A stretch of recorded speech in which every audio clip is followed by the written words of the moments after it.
नमस्ते। आज हम क्लास 9th के हिंदी के पाठ वैज्ञानिक चेतना का वाहक चंद्रशेखर वेंकट रामन के प्रश्न उत्तर करेंगे। लेकिन वीडियो शुरू करने से पहले अगर आपने अभी तक मेरे चैनल को सब्सक्राइब नहीं किया है तो कर लें और पास में लगे बेल आइकन को भी दबा दें ताकि मेरे आने वाली सभी वीडियोस की नोटिफिकेशन आपको मिल जाए। तो चलिए शुरू करते हैं इस पाठ के प्रश्न उत्तर। प्रश्न नंबर 1, कॉलेज के दिनों में रामन की दिली इच्छा क्या थी? उत्तर, कॉलेज के दिनों में रामन की दिली इच्छा थी कि वे अपना सारा जीवन शोध कार्यों को समर्पित कर दे। वे प्रारंभ से ही वैज्ञानिक प्रतिभा के धनी थे। प्रश्न नंबर 2, वाद्य यंत्रों पर की गई खोजों से रामन ने कौन सी भ्रांति तोड़ने की कोशिश की? उत्तर, रामन ने वाद्य यंत्रों की ध्वनियों पर खोज करके इस भ्रांति को तोड़ा कि विदेशी वाद्य यंत्रों की ध्वनियाँ भारतीय वाद्य यंत्रों की तुलना में अधिक उन्नत है और भारतीय वाद्य यंत्र उनसे घटिया है। प्रश्न नंबर 3, रामन के लिए नौकरी संबंधी कौन सा निर्णय कठिन था? उत्तर, रामन सरकार के वित्त विभाग की बहुत प्रतिष्ठित नौकरी पर थे। वहाँ वेतन तथा सुख सुविधाएं बहुत आकर्षित थी। जब उन्हें कलकत्ता के विश्वविद्यालय में भौतिकी के प्रोफेसर पद को स्वीकार करने का प्रस्ताव मिला तो उनके लिए यह निर्णय करना कठिन हो गया कि वे कम वेतन व कम सुविधाओं वाले प्रोफेसर पद को अपनाए या सरकारी पद पर बने रहे। प्रश्न नंबर 4, रामन के प्रारंभिक शोध कार्य को आधुनिक हठ योग क्यों कहा गया है?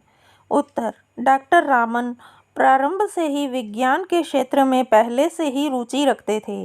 वे चाहते थे कि अपना सारा जीवन शोध कार्यों में लगा दें, लेकिन उस समय उस क्षेत्र में साधन व सुविधाओं का अभाव था। अपने स्वाभाविक रुझान को बनाए रखने के लिए कठिन परिस्थितियों में शोध कार्य करते रहना हठ योग कहलाया। प्रश्न नंबर 5, रामन की खोज रामन प्रभाव क्या है? स्पष्ट कीजिए। उत्तर, जब प्रकाश की एक वर्णीय किरणें किसी तरल पदार्थ या ठोस द्रवों के अणुओं परमाणुओं से टकराती है तो उनकी ऊष्मा में या तो कमी हो जाती है या वृद्धि हो जाती है। इसी कमी या वृद्धि की मात्रा के साथ वर्ण में अंतर आ जाता है। बैंगनी रंग की किरणों में सर्वाधिक ऊर्जा होती है, इसलिए इसके रंग में भी सर्वाधिक अंतर आता है। लाल रंग में न्यूनतम ऊर्जा होती है, इसलिए इसमें न्यूनतम परिवर्तन होता है। इस सिद्धांत से किसी भी अणु परमाणु की आंतरिक संरचना की सही जानकारी मिल सकती है। प्रश्न नंबर 6, रामन प्रभाव की खोज से विज्ञान के क्षेत्र में कौन कौन से कार्य संभव हो सके? उत्तर, रामन प्रभाव की खोज से पदार्थों के अणुओं परमाणुओं की आंतरिक संरचना का अध्ययन सरल हो गया। इस कार्य के लिए रामन स्पेक्ट्रोस्कोपी का प्रयोग किया जाने लगा, जिसके नतीजे अधिक प्रमाणित थे। प्रयोगशाला में पदार्थों का संश्लेषण विश्लेषण करना सरल हो गया। प्रश्न नंबर 7, देश को वैज्ञानिक दृष्टि और चिंतन प्रदान करने में सर चंद्रशेखर वेंकट रामन के महत्वपूर्ण योगदान पर प्रकाश डालिए। उत्तर, देश को वैज्ञानिक दृष्टि व चिंतन प्रदान करने के लिए रामन ने रामन रिसर्च इंस्टीट्यूट नामक शोध संस्थान की स्थापना की थी, जो बेंगलोर में है।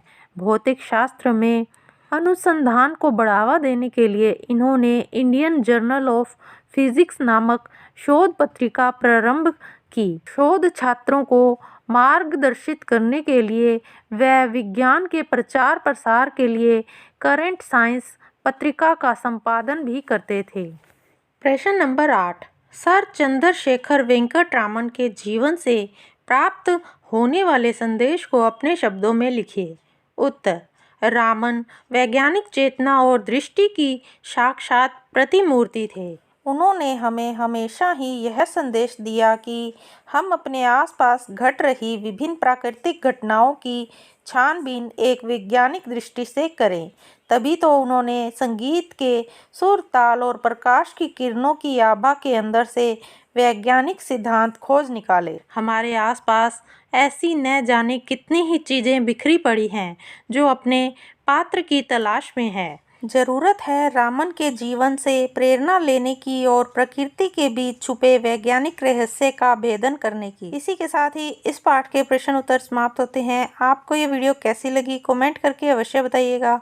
अगर आपको ये वीडियो अच्छी लगी तो इसे लाइक कीजिएगा, शेयर कीजिएगा और मेरे चैनल को सब्सक्राइब करना ना भूलिएगा। और पास में लगे बेल आइकन को भी दबा दें ताकि मेरे आने वाली सभी वीडियोज़ की नोटिफिकेशन आपको मिल जाए। धन्यवाद।